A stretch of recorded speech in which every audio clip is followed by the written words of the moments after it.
ಜನತೆಯಲ್ಲಿ ಸಿಪಿಎಂ ಪಕ್ಷದ ಒಂದು ಮನವಿ. ಇವತ್ತು ಧರ್ಮಸ್ಥಳದಲ್ಲಿ ನಡೆದಿರತಕ್ಕಂಥ ಒಂದು ಘಟನೆ ಕರ್ನಾಟಕದ ಜನ ಮತ್ತು ನಾಗರಿಕ ಸಮಾಜ ಬಹಳ ಆತಂಕದಿಂದ ಗಮನಿಸಬೇಕಾಗಿರ್ತಕ್ಕಂಥ ಸಂಗತಿಯಾಗಿದೆ.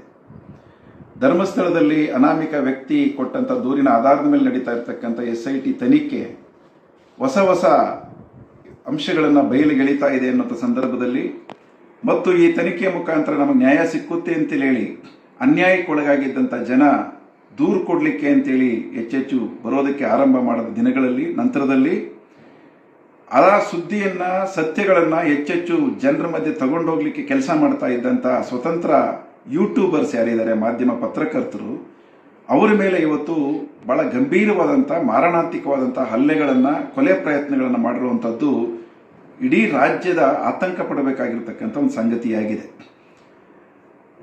ಕುಡ್ಲಾ ರ್ಯಾಂಪೇಜ್ನ ಅಜಯ್ ಅಂಚನ್ ಇರ್ಬೋದು, ಸಂಚಾರಿ ಸ್ಟುಡಿಯೋದ ಸಂತೋಷ್ ಇರ್ಬೋದು, ಅದೇ ರೀತಿಯಲ್ಲಿ ಅಭಿ ಇರ್ಬೋದು, ಇಂಥವ್ರ ಮೇಲೆ ಮಾಡಿರ್ತಕ್ಕಂಥ ಹಲ್ಲೆಗಳು ಅದು ಎಲ್ಲ ಜನರ ಮುಂದೆ ಪೊಲೀಸರ ಸಮ್ಮುಖದಲ್ಲಿ ಸಾರ್ವಜನಿಕರಿರುವಾಗ ಇಡೀ ಮಾಧ್ಯಮದ ಪ್ರತಿನಿಧಿಗಳು ಇರುವಂಥ ಸಂದರ್ಭದ ಒಳಗಡೆಯಲ್ಲಿ ಇಡೀ ಒಂದು ತನಿಖಾ ಪ್ರಕ್ರಿಯೆಗೆ ಭಯ ಮತ್ತು ಭೀತಿಯನ್ನು ಹುಟ್ಟಿಸ್ತಕ್ಕಂಥ ರೀತಿಯ ಒಳಗಡೆಯಲ್ಲಿ ನಡೆದಿರ್ತಕ್ಕಂಥ ಗೂಂಡಾ ದಾಳಿ ಏನಿದೆ ಇದು ಅತ್ಯಂತ ಖಂಡನೀಯವಾದಂಥ ಒಂದು ವಿಚಾರ.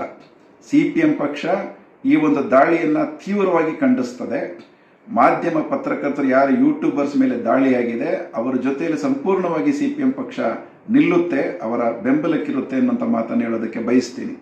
ಬಹಳ ಮುಖ್ಯವಾಗಿ ಈ ಧರ್ಮಸ್ಥಳದ ಸ್ಥಳೀಯರು ಅಂತ ಹೇಳ್ಕೊಳ್ಳುವಂಥ ನೆಪದಲ್ಲಿ ಗೂಂಡಾಗಳು ಇವತ್ತೇನು ಈ ಕಾರ್ಯಾಚರಣೆಯನ್ನು ಮಾಡಿದ್ದಾರೆ, ಅವರ ಈ ಕೃತ್ಯ ಕೇವಲ ಯಾರೋ ಒಬ್ಬಿಬ್ಬರು ಯೂಟ್ಯೂಬರ್ಸ್ ಅನ್ನು ದಾಳಿ ಮಾಡುವಂಥ ಪ್ರಶ್ನೆಯಾಗಿ ಮಾತ್ರ ಇಲ್ಲ, ಬದಲಿಗೆ ಇಡೀ SITಯ ತನಿಖೆಯಿಂದ ಹೊರಬರಬೇಕಾಗಿರ್ತಕ್ಕಂಥ ಸತ್ಯಗಳೇನಿದಾವೆ ಆ ಸತ್ಯ ಈ ಜಗತ್ತಿಗೆ ಗೊತ್ತಾದರೆ ಸಾಕಷ್ಟು ಸಮಸ್ಯೆಗಳನ್ನು ಅನುಭವಿಸಬೇಕಾಗ್ತದೆ ಅನ್ನೋಂಥ ಆತಂಕದಲ್ಲಿ ಏನು ಬೇಕಾದರೂ ಸರಿ ಒಂದು ಭೀತಿಯನ್ನು ಹುಟ್ಟಿಸಬೇಕು ಅನ್ನುವಂಥ ರೀತಿಯಲ್ಲಿ ಇವತ್ತು ದಾಳಿಗಳನ್ನು ಮಾಡಿದ್ದಾರೆ.